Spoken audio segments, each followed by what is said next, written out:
Catching water in the desert. Before 500 AD, humans hadn't yet arrived in southeastern Arizona, but the climate was similar to today. In the late summer, sudden monsoon thunderstorms caused flooding in normally dry stream channels. This floodwater soaked into the ground in a process called infiltration.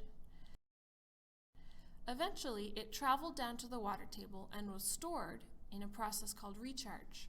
This stored groundwater is what we use today for drinking and irrigation.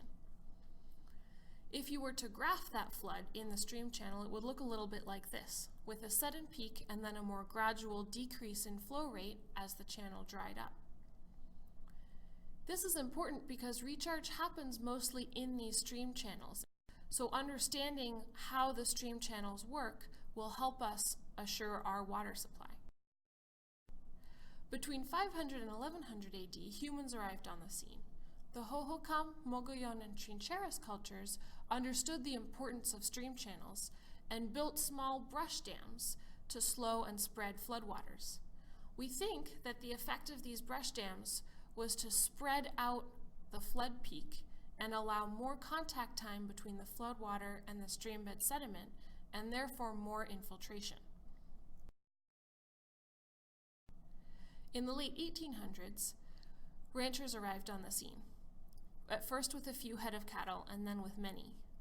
Overgrazing caused erosion and damage to the stream systems.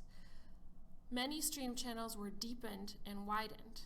As a result, when monsoon floods occurred, they came through very quickly, causing even more erosion, but leaving less time for that floodwater to soak in as infiltration.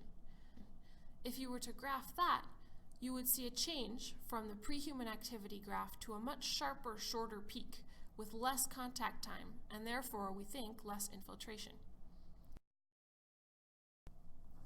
Today, ranchers are working with conservation groups and researchers to try to restore these stream channels. They're building structures called gabions, wire baskets filled with rocks, and stocking cattle at more sustainable rates. The gabions are similar to brush dams. They're intended to slow and spread floodwater. So if you were to graph that, it would look like this. Before humans, and then after overgrazing and erosion, you had a sharp peak, and then after the gabions, the peak is more spread out, and there's more time for infiltration. Research has shown that gabions do increase the amount of vegetation and greenery around stream channels, but we don't know for sure if they actually increase the amount of infiltration. That's what we're working on finding out.